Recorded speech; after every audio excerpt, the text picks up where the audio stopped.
Hey, it's Coach Deb.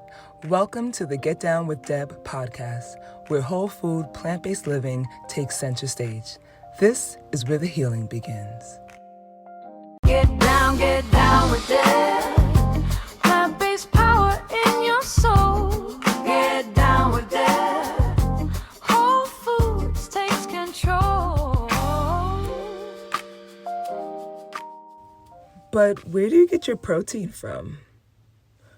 If I had $1 for every time someone asked me that question, it is hands down the most common objection, the most persistent myth, and honestly, the most costly misconception keeping people from the healthiest decision they could ever make for their bodies. Here's the sharp truth. The protein panic around plant-based eating is not based in science. It never was. It was built on outdated research, industry-funded messaging, and a cultural story about meat and strength that goes back generations. And today, I'm going to dismantle it, piece by piece, with the latest research, real numbers, and real talk you deserve. Because whether you're brand new to plant-based eating, or you've been living this way for years and you're just tired of defending yourself at the dinner table, after today, you're going to have everything you need to answer that question once and for all. Let's get down. Hey family, welcome back. Okay, so I have to first tell you this funny story.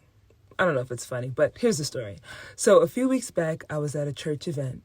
Beautiful people, great food, and this one gentleman sits across from me and watches me build my plate and says, dead serious, that's it?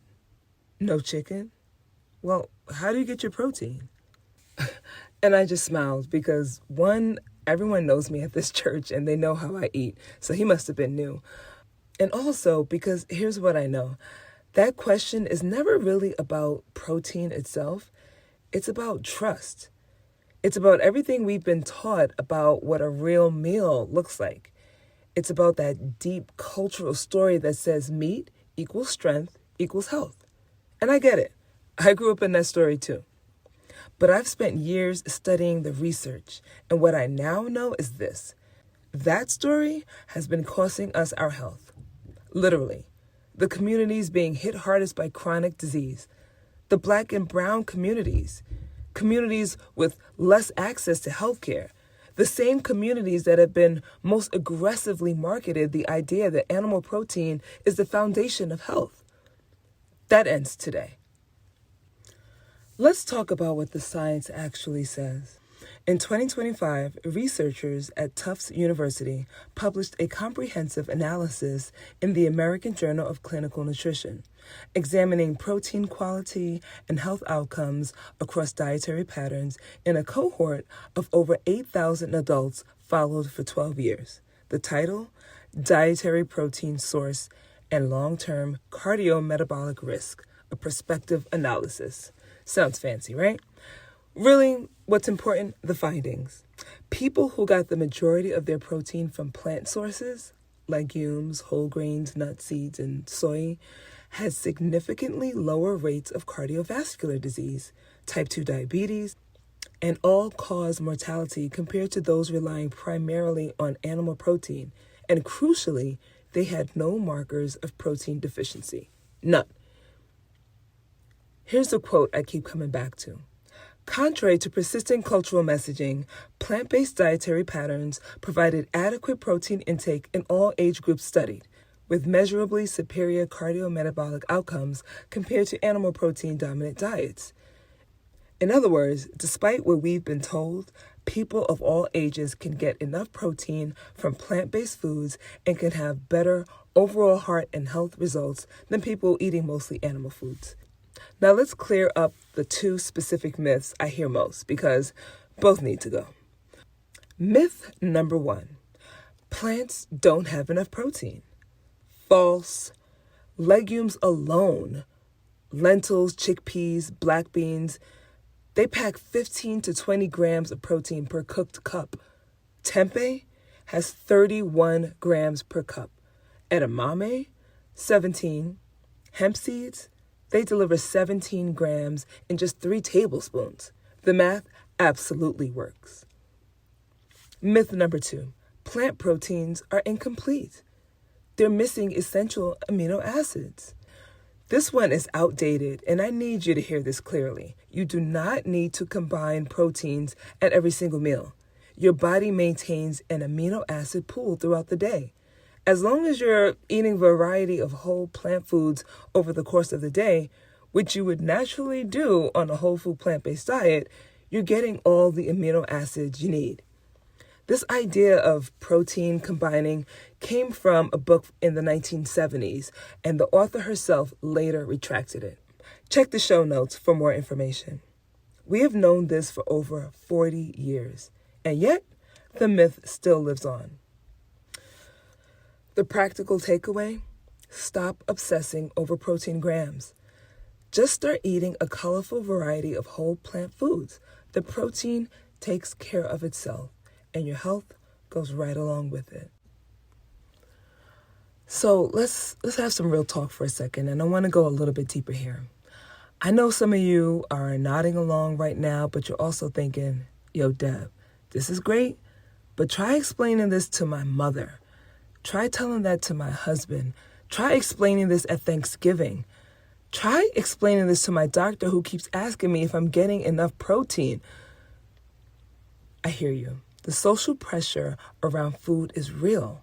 The cultural identity wrapped up in certain foods is real. And the internalized doubt, maybe I do need meat, maybe something is missing, that's real too. But here's what I also know. The chronic diseases that are cutting our community short, heart disease, diabetes, hypertension, kidney disease, many of these conditions are being driven in part by the very foods we've been told are keeping us strong. The irony is profound. We've been eating for strength while the food itself was quietly weakening us. So when someone asks you, where do you get your protein? You can tell them you get it from the same place the strongest animals on earth get theirs. Elephants, gorillas, horses, all are plant eaters, all protein powerhouses. And you can tell them that your lab work looks great, your inflammation is down, your energy is up, and your food is delicious. You don't need to defend plant-based eating. The results speak for themselves. So stay consistent, stay curious, trust the process, and trust the plants. This week's homework, I'm calling it the plant protein power up. I like that. So here's the assignment. Replace one animal protein in your meals this week with the plant protein. Just one swap, once a day. That's it. Some easy swaps to get you started. Let's see. For the morning, you can swap your eggs for a tofu scramble. With turmeric, black salt, garlic, nutritional yeast, you will be shocked at how good it is. For lunch, maybe swap chicken in your salad for a cup of white beans or roasted chickpeas. Delicious. For dinner, swap ground beef and tacos and pasta sauce with lentils or black beans. Season it the exact same way. Your family probably won't even notice. Each of these swaps gives you comparable or even higher protein, plus fiber, and minus all the saturated fat, without the inflammatory compounds found in animal products. One swap, 7 days. Come on, see how your body responds. Again, share your swaps on Instagram with the hashtag PlantProteinPowerUp. I want to celebrate you. Y'all, the where do you get your protein era is officially over. You now have the research, the numbers, and the real talk to answer that question with total confidence, and maybe even teach somebody something while you're at it. This is exactly what Get Down with Deb is about.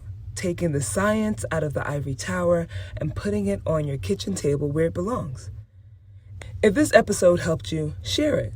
Send it to someone who's been on the fence about plant-based eating, and make sure to leave a review and follow wherever you listen. It genuinely helps more people find this community. Next episode, we're going somewhere that affects nearly half of all adults in this country, and most people don't even know their numbers. You don't want to miss it. Remember, eat your plants, fuel your purpose. I'm Coach Deb. Live well. Get down with Deb. Get down